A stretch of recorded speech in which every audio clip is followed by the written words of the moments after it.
بسم اللہ الرحمن الرحیم۔ نحوی ترکیب کا یہ 32واں سبق ہے، جار مجرور کا کل ملا کر چھٹا سبق ہے۔ آج ہم پھر سے ایک جملے کی عملی مشق دیکھیں گے۔ آج کی ترکیب کا آغاز ہوگا ضرب زید جارہ المسکین بالحطب۔ ہم یہ عملی مشق زیادہ سے زیادہ اس لیے کر رہے ہیں تاکہ جو ضابطے ہیں وہ بار بار تکرار کی وجہ سے ذہن نشین ہو جائیں۔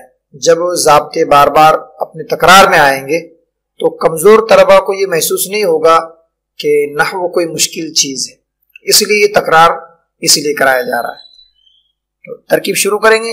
ضرب فعل، اور چونکہ یہ 14 صیغوں میں سے پہلا صیغہ ہے، آپ کو پتا ہے کہ پہلا صیغہ اور چوتھا صیغہ جب بھی آئے گا تو فاعل ہم آگے تلاش کر سکتے ہیں، لیکن ان دونوں کے علاوہ ہو تو پھر ظاہر سی بات ہے آگے ہمیں دیکھنا ہی نہیں ہے، انہی صیغوں میں تلاش کرنا پڑے گا۔ یہ چونکہ پہلا ہے، ہم آگے دیکھیں گے کوئی فاعل ہے کہ نہیں۔ ہمیں آگے مل گیا زید، تو ہم زید کو بنائیں گے فاعل مرفوع لفظاً فاعل۔ مرفوع کیوں؟ اس لیے کہ فاعل بننے والا ہے۔ لفظاً کیوں؟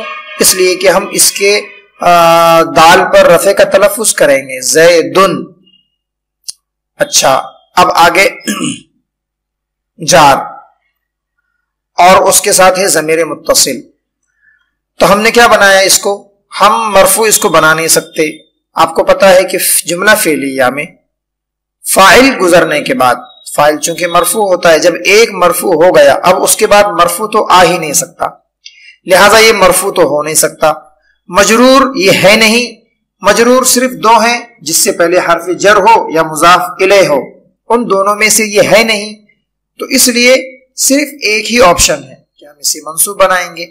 آپ اس طریقے سے ترکیب کو دیکھیں کہ پہلے مرفوع نکال لیں، مجرور ہے یا نہیں وہ دیکھیں، تو آپ کو اعراب بڑی اچھی طریقے سے سمجھ میں آئے گا۔ ہم نے اسے بنایا منصوب۔ اب یہ کیا بنے گا؟ منصوب لفظاً محلاً، جی یہ لفظاً بنے گا۔ کیوں؟ ہم اس کے را پر نصب کا تلفظ کریں گے، جارا۔ اچھا، پھر ہم نے اس کو بنایا ہے مضاف۔ سوال پیدا ہوگا آپ نے اس کو مضاف کیوں بنایا؟ جی اس لیے کہ آپ نے ایک ضابطہ پڑھا ہے کہ جو بھی اسم ضمیر متصل جس اسم کے ساتھ لگی ہوئی ہو تو وہ دونوں آپس میں مضاف اور مضاف الیہ بنتے ہیں۔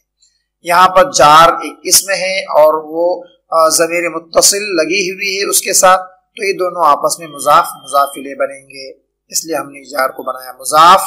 اور یہ جو ہا ہے، ہا ضمیر، یہ بنے گی مجرور محلاً مضاف الیہ۔ مجرور کیوں؟ اس لیے کہ مضاف الیہ ہے۔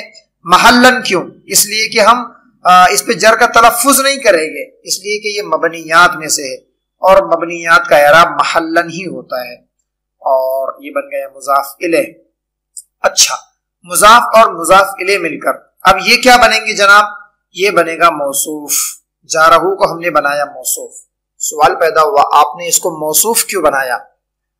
آپ کو ضابطے اگر یاد ہوں تو آپ کے ذہن میں بات آ جائے گی کہ ضابطہ یہ ہے جب ایک معرفہ کے بعد دوسرا معرفہ آ جائے تو وہ آپس میں موصوف صفت بنتے ہیں۔ المسکین یہ جو آگے ہے یہ معرف باللام ہونے کی وجہ سے ہے معرفہ۔ جارہ یہ بھی ہے معرفہ۔ بھئی یہ کیوں معرفہ ہے؟ جار یہ جو اسم ہے یہ مضاف ہے ضمیر کی طرف، اور ضمائر یہ معرفہ کی ایک قسم ہے، اور معرفہ کی ایک قسم ہے مضاف الی المعرفہ۔ تو مضاف الی المعرفہ یعنی جار یہ مضاف ہو رہا ہے معرفہ کی طرف، اس لیے جار بھی یہ بن گیا معرفہ، اور معرفہ کے بعد معرفہ آنے کی وجہ سے وہ ضابطہ پایا گیا موصوف صفت والا، اس لیے ہم نے اس کو بنایا موصوف۔ اچھا، المسکین کیا بنے گا؟ منصوب لفظاً صفت۔ منصوب کیوں؟ اس لیے کہ اس کا جو موصوف تھا وہ بھی منصوب تھا، دیکھیں یہ منصوب ہے۔ لفظاً کیوں؟ اس لیے کہ ہم اس پہ نصب کا تلفظ کریں گے، المسکین، اور ہم نے اس کو بنایا اس کی صفت۔ اچھا، موصوف صفت مل کر اب یہ کیا بنیں گے جناب؟ یہ بنیں گے مفعول بہ۔ فاعل تو آ چکا تھا، یہ بنیں گے مفعول بہ۔ اچھا، اب ترکیب کو آگے بڑھائیں گے۔ با ہے جارہ، یہ آ گئی جو اپنی اصل بحث ہے جار مجرور کی۔ الحطب یہ ہے مجرور لفظاً۔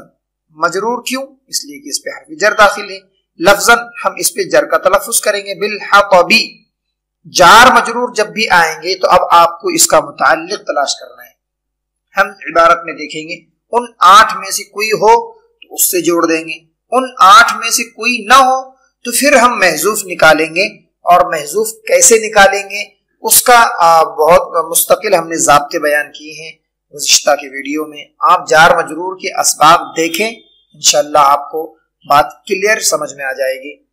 تو یہاں ہمیں محذوف نکالنے کی ضرورت نہیں ہے, اس لیے کہ عبارت میں فعل موجود ہے, ان 8 میں سے فعل موجود ہے. ہم نکالیں گے جار مجرور کو متعلق کر دیں گے ضرب سے, یہ ضرب سے. اب ترکیب کو ہم سمیٹیں گے کہ ضرب فعل, اپنے زید فاعل, اور اس مفعول بھی, یہ ہم نے اس کو کراس کر کے نشان بنایا, مفعول بھی اور متعلق, ان تمام سے مل کر جملہ فعلیہ خبریہ ہوگا. اب عبارت کیا ہوگی؟ ضرب زید جارہ المسکین بالحطب, کہ زید بھائی نے پٹائی کی اپنے مسکین پڑوسی کی, شریف پڑوسی کی لکڑی کے ذریعے سے. السلام علیکم ورحمۃ اللہ.